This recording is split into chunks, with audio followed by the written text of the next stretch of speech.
kita ketahui setiap kalimat fiil di situ ada huruf ilatnya, baik itu wawu, alif, atau ya, ataupun bisa keduanya bersamaan, yaitu dinamakan bina mu'tal.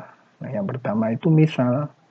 Misal itu apa toh pengertiannya? Bina misal adalah ketika kalimat fiil tersebut fa fiilnya itu berupa huruf ilat, baik itu alif, baik itu wawu. Misal itu fa fiilnya berupa huruf ilat, wawu dan ya, alif tidak ada, maaf. Jadi nanti karena misal itu ada misal wawi dan misal yai. Jadi yang perlu diingat, misal itu fa fiilnya atau huruf yang pertama itu berupa wawu ataupun ya, dimana kan kedua huruf itu termasuk huruf ilat. Nah, contohnya, wa'ada ini kan ya, wawu ini kan menduduki sebagai fa fiil. Kalau kita bandingkan tadi dengan wazan fa'ala. Nah, ini dinamakan misal wawi karena fa fiilnya itu berupa huruf wawu. Nah, kalau misal ya'i atau fa fiilnya yang berupa ya, itu contohnya ya saro. Jadi ada dua ya, bina misal itu misal wawi apabila fa fiilnya wawu, dan misal ya'i apabila fa fiilnya itu huruf ya. Nah, kenapa dinamakan bina misal? Ini ada sebabnya atau ada filosofinya. Jadi penamaan misal, ajwaf, nakis, lafif dan seterusnya ini bukan kok sembarangan ya. Jadi pasti ada musababnya, ada sebabnya. Nah, dinamakan bina misal itu karena kalau kita lihat contoh wa'ada ini ya, misal wawi. Misal itu kan artinya menyamai, sama kan gitu kan. Nah, dinamakan bina misal lafadz ini karena lafadz ini itu sama dengan bina sohih. Sama dalam hal apa? Sama dalam fa fiilnya itu menerima harokat ketika fiil madi. Jadi wa'ada sama kan dengan fataha, nasoro. Fa fiilnya ini sama-sama bisa menerima harokat. Nah, maka dinamakan bina misal.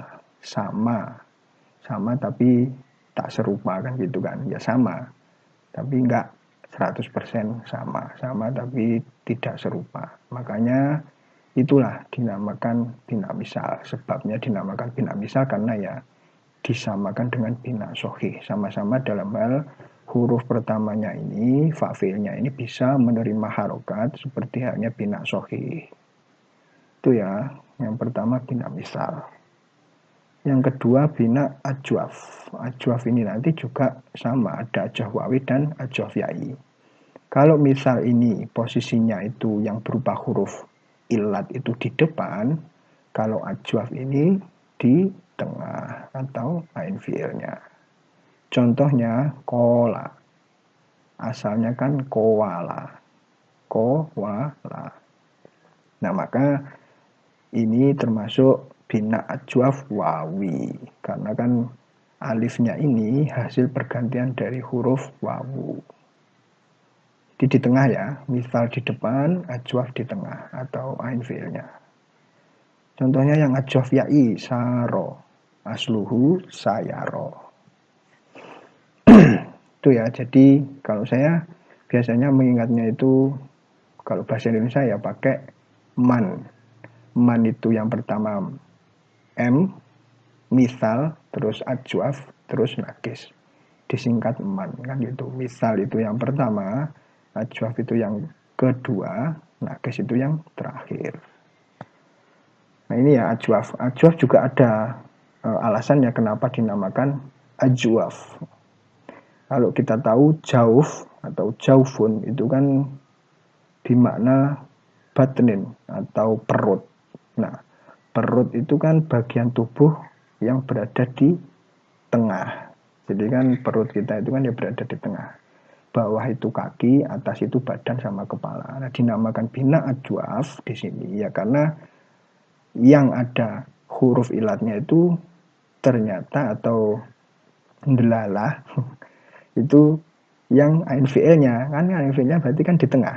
Nah, maka dari itu dinamakan ajwaf, disamakan dengan posisi atau letak dari perut.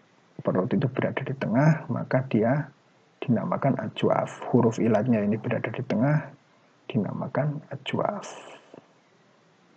Berikutnya nakis. Nakis sama. Nakis itu ada wawi, ada yai. Nah, nakis itu ketika lam fi'ilnya ini berupa huruf ilat, berupa huruf wawu ataupun ya. Kalau huruf wawu nanti dinamakan nakis wawi, kalau huruf ya dinamakan nakis yai. Contohnya ini, woza asluhu wozawa, saro asluhu saroya. Nah, ini nanti ya, kenapa kok bisa menjadi seperti ini? Ya, ini yang akan kita pelajari selama 1 semester. Ada kaidah ilalnya. Ini ya, ini yang nakis wawi, ini yang nakis yai. Dinamakan bina nakis karena nakis itu apa artinya?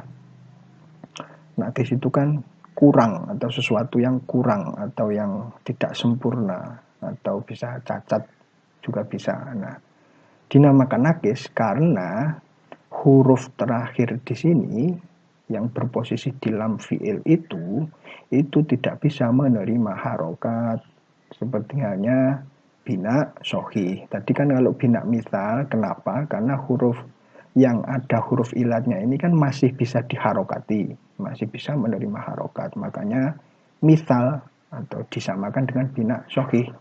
Tapi kalau ini nakis, kurang atau cacat atau tidak sempurna karena lam fi'ilnya ini tidak bisa menerima harokat sebagaimana bina sohih. Ya, lawannya berarti kan lawan dari misal nakis. Kalau ini sama artinya bisa disamakan dengan bina sohih, kalau ini tidak memasuki kriteria untuk disamakan bina sohih, dinamakan nakis, kurang.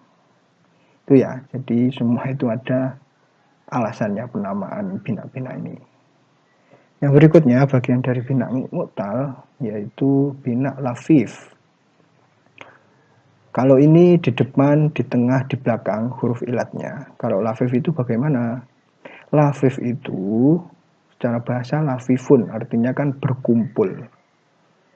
Ya, berkumpul atau bersama atau berkoalisi. Nah, saya mau bilang koalisi kok sulit. Ya, berkoalisi, berserikat, berkumpul. Nah, itu secara bahasa artinya lafif itu seperti itu. Kalau mafruk itu kan terpisah. Jadi kan hakikatnya ini terkumpul jadi satu, tapi dipisah. Nah, maksudnya dipisah itu dipisah dengan huruf yang bukan ilat. Jadi kalau kita perhatikan, lafif mafruk ini kan contohnya wako. Nah, definisinya dari secara bahasa tadi ya, lafif itu berkumpul. Ini kan berkumpul dua huruf ilat, yaitu yang di depan dan yang di belakang. Yang di fa fi'ilnya dan yang di lam fi'ilnya. Nah, berkumpulnya ini tetapi tidak bersandingan, terpisah, tersekat dengan huruf qaf ini. Nah, maka kalau ada kalimat seperti ini binanya dinamakan bina lafif mafruk. Berkumpul dalam satu kalimat, satu kata, tetapi tidak bersandingan secara langsung karena terpisah dengan huruf yang ada di tengah. Lafif mafruk itu seperti ini. Fa fi'ilnya dan lam fi'ilnya berupa huruf ilat, dinamakan lafif mafruk. Yang kedua, lafif makrun. Nah, kalau tadi lafif mafruk itu terpisah, kalau ini makrun. Makrun itu kan artinya bersandingan, berjejeran. Nah, contohnya kowiya. Ya sama seperti ini ya, cuman kofnya ini di depan di fa fi'il, lalu wawunya dan ya-nya ini berkumpul dan bertemu secara langsung dan bersandingan gitu. Makanya dinamakan makrun. Itu ya. Lafif mafruk, lafif makrun. Jadi sekali lagi bina mu'tal itu ada 5. Misal, ajwaf, nakis, lafif mafruk, dan lafif makrun. Seperti yang sudah saya jelaskan di atas. Berikutnya, mahmus. Nah, mahmus tadi juga merupakan bagian dari bina ghairi salim, yaitu ketika setiap kalimat kok ada hamzahnya, baik di fa fi'il, baik di ain fi'il, baik di lam fi'il, itu dinamakan bina mahmuz. Hamaza yahmuzu, mahmuzun, yang ada hamzahnya.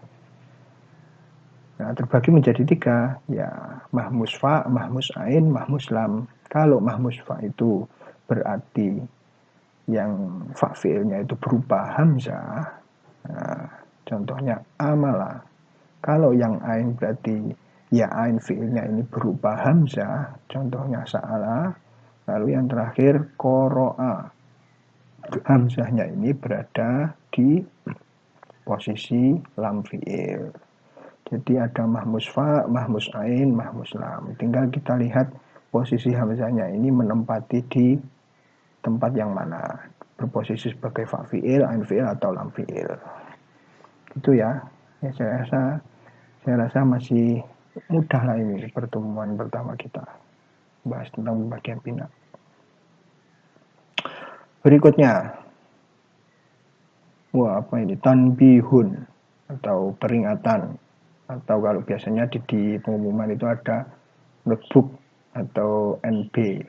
Nah, yang pertama, tidak selamanya setiap kalimat itu mempunyai satu bina saja. Tapi kadang ada juga yang punya 2 bina. Nah, ini biasanya ada sebagian mahasiswa yang menanyakan, Pak, kalau seperti ini gimana? Apakah bisa kalimat fi'il itu, sebuah kalimat itu mempunyai 2? Nah, ini jawabannya, bisa. Contohnya apa? Nah, yang pertama na'a, yan'a. Na'a ini ya. Coba kita lihat na'a. Ini binanya mahmuz ain dan nakisnya i. Kenapa? Kalau kita lihat na'a ini kan ada hamzah di posisi ain fi'il. Nah, maka dinamakan mahmuz ain.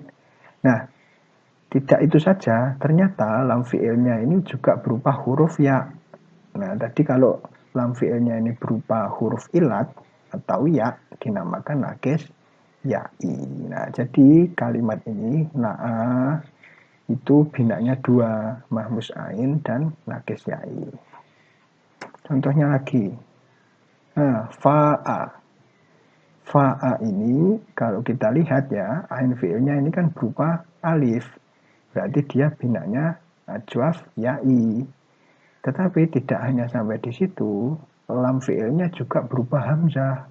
Berarti dia juga mempunyai bina mahmuz lam. Jadi binanya ini 2. Kalau kita lihat dari sini ajwaf ya'i, terus dari sini mahmuz lam. 2 ya. Berikutnya, ada lagi wa'ada. Wawu di depan, berarti apa? Misal wawi. Terus setelah wawu loh kok ada hamzah. Nah, berarti mahmuz ain. Jadi itu ya. Nanti bisa dilihat ini di al-amsilah at-tasrifiyah.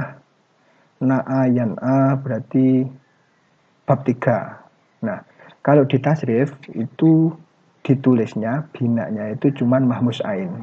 Tidak ditulis garis miring atau dan seperti ini dan nakis ya'i tidak. Jadi kalau di tasrif itu yang ditulis hanya mahmuz ainnya saja, berarti dilihat yang ininya saja. Tapi sebenarnya lafadz ini semua 3 ini ya mengandung 2 bina. Tapi maksudnya kalau di tasrif itu hanya ditulis yang mahmuznya saja, dianggap atau dihitung yang mahmuznya saja. Nanti bisa dilihat. Na'a yan'a berarti bab 3. Fa'a yafi'u berarti bab 4. Bab 2. Wa'ada yaitu bab 2. Nanti bisa dicek. Fa'a ini juga dihitung mahmuz lamnya saja.